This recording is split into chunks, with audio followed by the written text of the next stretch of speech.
Greater Noida में शुरू हुआ CPHI और PMEC इंडिया एक्सपो 2025। यह सिर्फ एक एक्सपो नहीं बल्कि भारत की उस यात्रा का प्रतीक है जहां देश जेनरिक दवाओं के निर्माण से आगे बढ़कर इनोवेशन, बायोलॉजिक्स और उन्नत अनुसंधान की दिशा में कदम बढ़ा रहा है। 2000 से अधिक प्रदर्शक और 50,000 से ज्यादा प्रतिभागी, ये आंकड़े दिखाते हैं कि दुनिया भारत को अब एक मजबूत नवाचार केंद्र के रूप में देख रही है।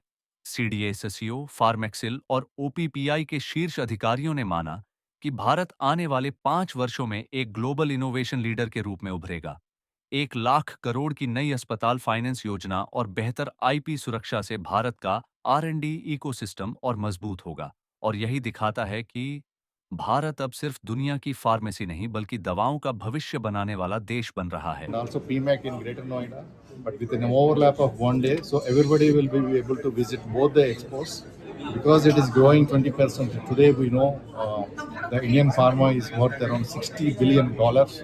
It's going to increase by $130 billion by 2030. And the Prime Minister's wish is that Mr. Piyush Goyal is taking all the care, especially in the exports area. It's growing year on year, 30 billion exports. I think one of the largest. We are third largest in the world as far as the volume is concerned, even though on the value we are around 12th or 14th. But we are the saviors of the world healthcare by producing the affordable drugs, especially for the USA.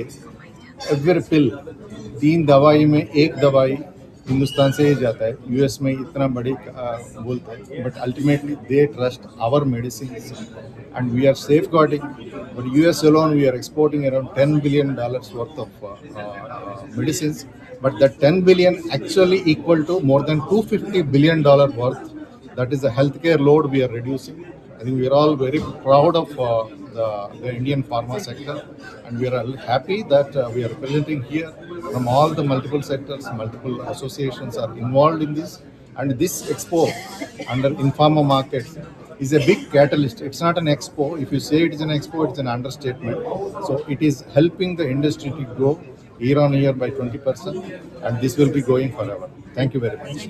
So ये CPHI PMAC expo जो है वो 18th addition है ये show का। ये बहुत 2006 में मुंबई में चालू हुआ था और अभी ये लार्जेस्ट एशिया का शो है फार्मा इंडस्ट्री के लिए। एक एंड टू एंड शो है फार्मा इंडस्ट्री का जिसमें सारे API, एक्सिपिएंट्स, ड्रग्स, फॉर्मुलेशंस से लेके मशीनरी, टेक्नोलॉजीज, पैकेजिंग, प्रोसेसिंग, सारी end to end pharma industry की जो रिक्वायरमेंट है ये शो में अवेलेबल है।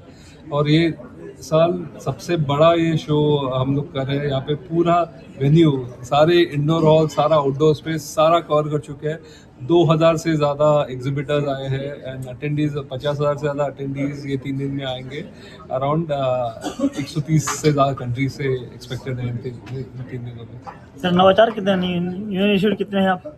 स्टार्टअप वगैरह कुछ है, कंपनी आई हुई है? ऑफ कोर्स हमारा स्टार्टअप जोन भी होता है जहाँ पे स्टार्टअप्स के लिए अलग फोकस दिया जाता है। इनोवेशन जोन रहता है जिनमें इनोवेशन दिखाए जाते हैं। और ये थीम ये इवेंट का है कि जैसे आज फार्मा इंडस्ट्री जो इनोवेशन की तरफ जा रहा है, जैसे हम लोग पहले जेनरिक्स के लिए जाने जाते थे, गवर्नमेंट का फोकस अभी हम लोग इनोवेशन की तरफ जाए। तो इनोवेशन का बहुत ज़्यादा फोकस है।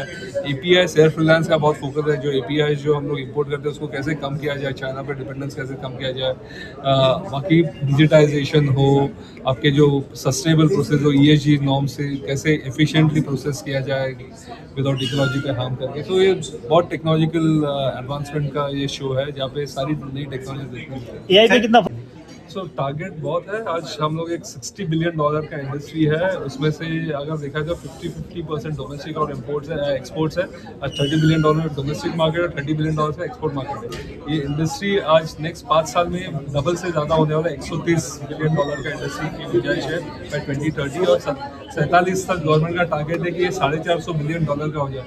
आज इवन एक्सपोर्ट्स में देखा जाए तो फार्मेक्सिल जो एक्सपोर्ट प्रमोशन काउंसिल है वो जो it's one of the top 5 export promotion councils in India. So exports पे भी इतना बहुत ज़्यादा। सो ये एक डोमेस्टिक प्लस एक एक्सपोर्ट ड्रिवन सेक्टर है। सो गवर्नमेंट का इसमें फोकस ज़्यादा है। बजट्स में भी उन्होंने 30% से ज़्यादा एलोकेशंस की है इस बार तो प्रीवियस ईयर से। सो फोकस है कि जैसे मैक्सिमम यहाँ पे मैन्युफैक्चरिंग हो, जैसे हम लोग वर्ल्ड को अच्छी क्वालिटी मेडिसिन सप्लाई कर सकते हैं।